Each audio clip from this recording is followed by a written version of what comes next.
Hi guys, this is Lynn from Journey to Be Me. I'm so glad that you decided to stop by and join me on another episode of Wigless Wednesdays. Today we're going to be talking about distractions and whether they help or hurt when we're trying to move on from that ex. I have a new wig of the week to share with you guys and I hope you like her, so stay tuned.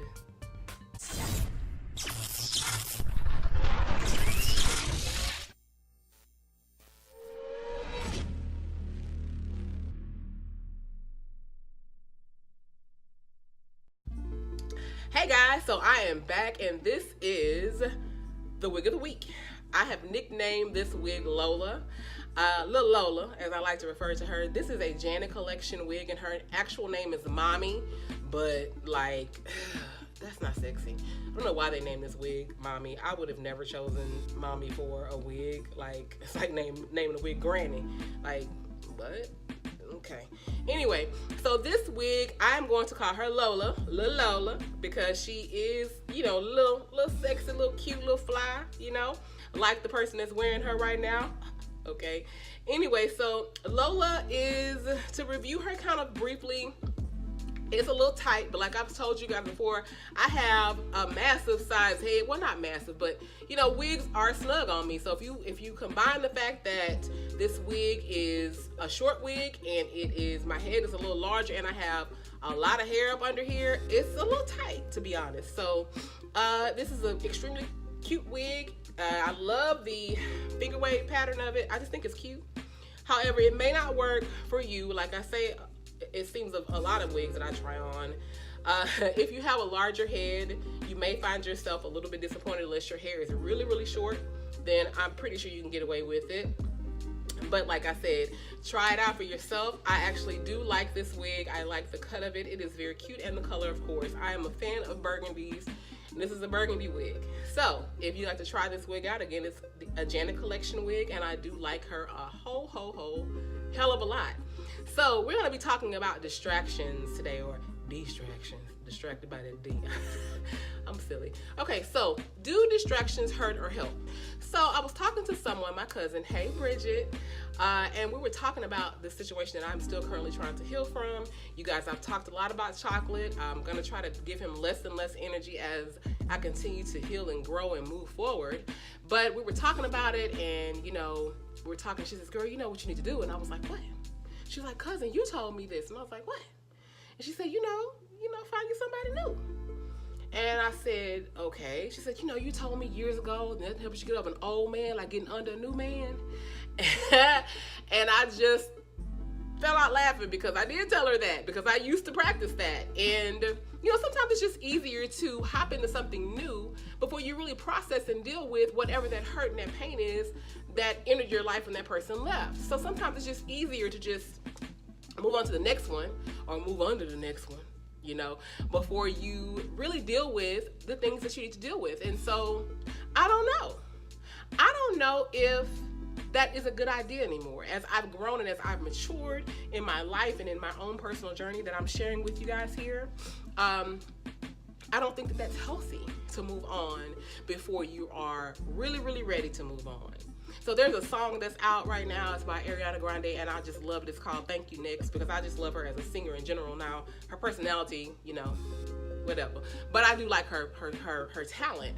And so the song is Thank You Next. So it talks about how she thanks her exes, you know, for the lessons that she got. And I agree with the song wholeheartedly. Actually, it kind of like gets me in my feelings when I think about it, because the reason I'm here with you today is because of some things that I've experienced and healed over and am learning from, right? So I like the song, but I don't like the idea of a revolving door, okay? Or, you know, you playing musical D, okay? You're hopping from one D to the next D without actually healing over the situation that happened, you know, before when you broke up with whoever you broke up with. And I don't know if it is good to move on before you are really ready to move on, just because you don't want to deal with and process that hurt.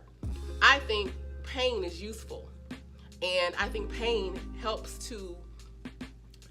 us to discover what the purpose was for that relationship to begin with. And so pain is important, and I think moving on before we're really ready to move on is one of the main reasons why we hurt the next person because we're not ready to move on fully. You know, we may be ready physically, like we have these needs as adults. We're not going to discuss what those needs are, but you know what I mean. Instead of really processing the hurt, the pain, what went wrong, what you did wrong, what that person did wrong, before you really step into something else, you get into something else with somebody else and you don't process it.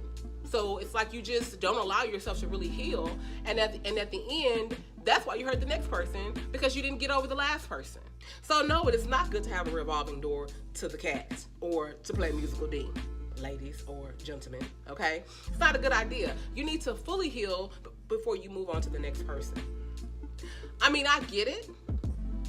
Sometimes it's easier to just hop into something with the next person without really processing that pain, without facing those ugly truths head on. So I've grown so much as a person, and that I know that getting under a new man before you've gotten over the old man only causes more problems down the line if you don't really heal. And so that's why, because I know I'm not fully healed, I haven't moved on at this point in my life as of today. And by the time you guys see this, it might be a new boo. Okay, well, hey, new boo, wherever you are. Hey, boo-boo. But anyway, so my point is, I know that at this stage in my life, I know that that's not healthy. We have to process and deal with our pain, because all we end up doing is covering up that scar, and we don't let it heal. So let your scars heal before you move on to the next person. So no, I don't believe distractions, or distractions for some of y'all, okay, is a good thing. I don't think they're a good thing at all. Bottom line is that we all have been used and abused by our past. We've all been through things. Hell, we all need counseling if you really want to think about it. We all do. So why would we choose to bring someone in when we know that we're not the best version of ourselves? It's not a good idea. So I would challenge you as individuals, if you're going through a personal hurt, whatever that hurt may be, if you're going through something where you broke up with your ex and you're hurt and you're thinking about, seeing someone else because, that'll make you feel better, it'll make you happy for a time. No, that rebound person, that rebound female or male will not make you feel better, because you have to process and deal with that hurt first. And as a person that is well into her late 20s, as a person that's well into her, life, I know that that's not healthy. And so I've chosen to take a hiatus from seeing anybody. So when I say that I'm single, it's not because there's no one trying to pursue me. It's because I know I'm not in a place where I'm ready to entertain that kind of relationship. And so I've chosen to be by myself right now until I fully healed, until I'm ready to let that new person into my life. So guys, as I've said to you before, I appreciate you so much for being here with me through this journey. You guys have no idea how special you are to me and how much I enjoy sharing a little bit of myself with you each and every week. I would also like you to remember to check out my podcast that's going to be starting in just a few days. It'll be on Spotify, a lot of different podcast networks, and I'm very excited to change a little bit of what I do here on my channel. You'll still see me every Wednesday reviewing a new wig, and I hope you'll continue to follow me on this journey to be me as you discover what your own journey is to be me. Not me, but you. So again, guys, thank you for joining me. Please subscribe if you have not done so already. And remember, be better today than you were yesterday. And also strive to be better tomorrow than you were today. Thank you again for joining me. Talk to you soon.